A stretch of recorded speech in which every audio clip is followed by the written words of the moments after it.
This right here is the reason my narcissism exists. You ready to see it? This is a little drawing I did after doing a session of IFS therapy. And if you're not familiar with IFS, it stands for internal family systems, which is a way to indicate the psyche as being like a family, where if certain parts of the psyche feel like they shouldn't exist and they get exiled, then other parts of the psyche come out to be protectors. And not too different than how a family would need balance if there were changes. So let's say dad gets hurt or dad dies. Well, now the older brother is going to rise to the occasion. Everyone's going to have a different role to play in the family when something major like that happens. And the idea is that our psyche works very much the same. And so for a narcissist like myself, as I was growing up, for whatever reason, I got the message that I was unlovable. So this is what my unlovability looked like when I was in this kind of meditative state where I connected into the parts of me that I had exiled. And there's lots of parts that can exist inside of us, but I think what's really important are the parts of us that we exile and the parts that we have protecting.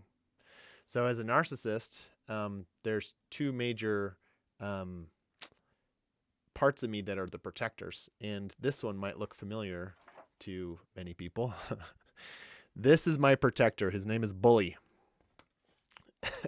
It's pretty insane if you look at him, like just pure rage, which is why I think I respond that way and it makes sense because the more vulnerable the part of us that is needing protection, the stronger the protector is going to be, right?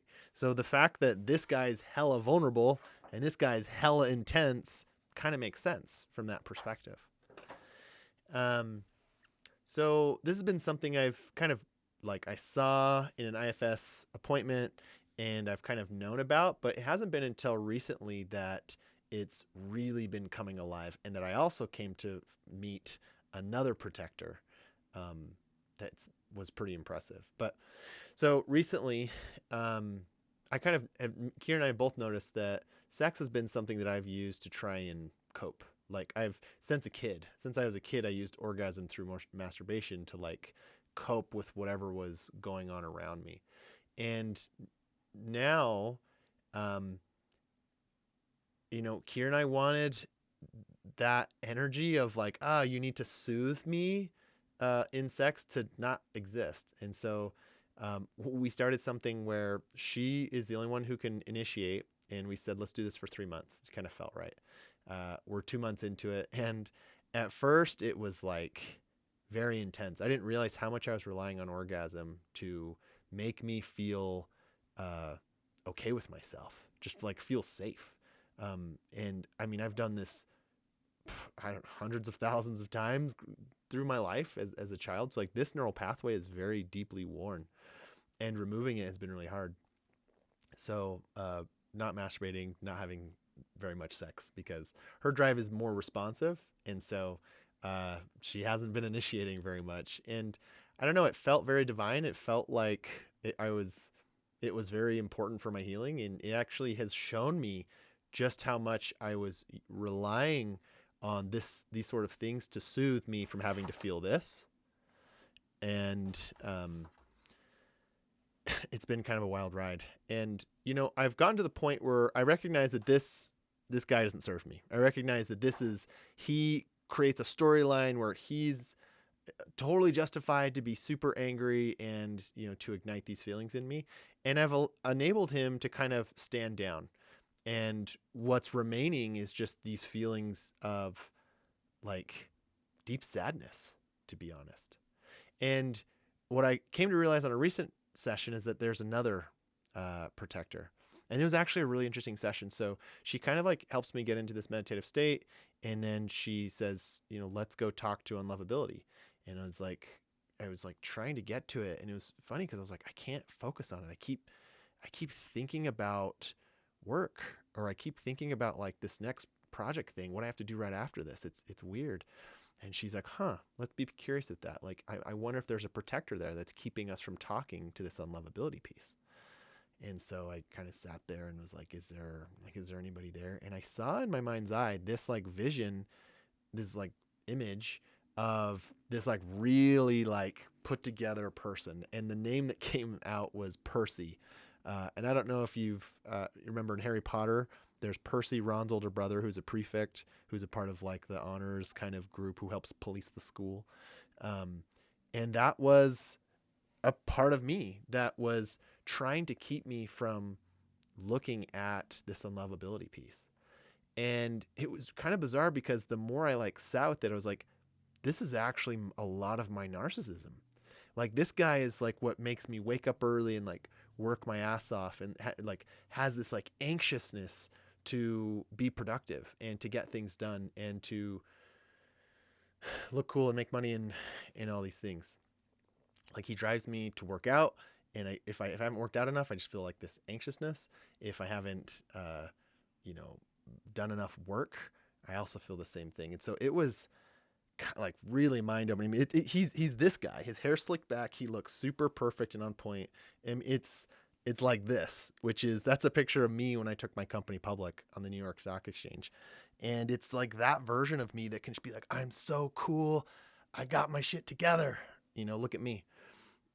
And to realize that is also what's preventing me from feeling this was really interesting. So I started to remove work and I've been doing this for a while now. It's like, I've seen that work is a way to cope. If I get anxious, I'm like, let me work more. And I had this sort of IFS session with myself where I was just sitting there and I just asked Percy, I was like, can I like talk to unlovability? Can I sit with them? It was right after having this really intense kind of feeling really insecure, and there was anger and there's all these feelings. And then at the end of it, I was sitting with it and, Percy was like, yeah, I'll let you. And I connected with this unlovability piece of myself and I just sobbed. Like I just sobbed. And what was crazy is like the next day I was still feeling it. Still like just this deep, deep sadness. And I had to sit with myself and be like, this is why this has been protected for so long, because I can't get anything done in this state. I can't like get any work done. I can't, do anything. And so I sat with it and I just asked, like, what do you need, unlovability? And the words that came to my mind was, I just need to feel loved. And like, I got super emotional. It's just like, I got you. And what I realized is that I'm needing to learn how to sit with this sadness, it's like grief of these feelings that I've like been carrying with me since like childhood. And I have to sit through this pain and like help it know that it's okay to be a part of me. It doesn't have to be exiled away. And if I don't need to exile it, then I don't need to protect it, which means I don't need as much anger. I don't need as much, hyper productivity running my life, and I can enjoy more peace. And I think IFS is one of many ways for us to sit with our pain, but it's one that just kind of has worked with me recently. And I had this visual of like having like a little kangaroo pouch where I like put him in there, and I can feel him but not let him like run my life, not let him be totally overthrowing everything, because then my protectors will come back. So it's been a painful and beautiful journey. Like at this point I understand, I'm like, oh, I get why young me chose narcissism as a way to cope. It's like this unlovability piece was just way too intense. It was too much for me to really sit with. And I think everyone can relate to that on some level, and we might all use different ways to cope with it. But at the end of the day, I mean, it's the recipe for all of us, is to sit with our pain and love it compassionately so that we can feel safe being in our own skin and being who we really are. So, yeah, that was just a really cool kind of lesson that life's been putting in front of me, and I just wanted to share it for anybody else who's on a healing journey, whether it's narcissism or anything that you're trying to work on. But I especially hope that it's making its way to the narcissist. I mean, that's my whole point of this channel, is to share that healing is possible, that you really can go from feeling like this is who you are to feeling peaceful and loving and connecting and thinking of others, and getting the joy out of the little things in life, instead of needing everything to be huge and needing everything to be about the validation and looking cool. So just want to say that healing's possible, and hope that you're enjoying your own healing journey if you're watching this.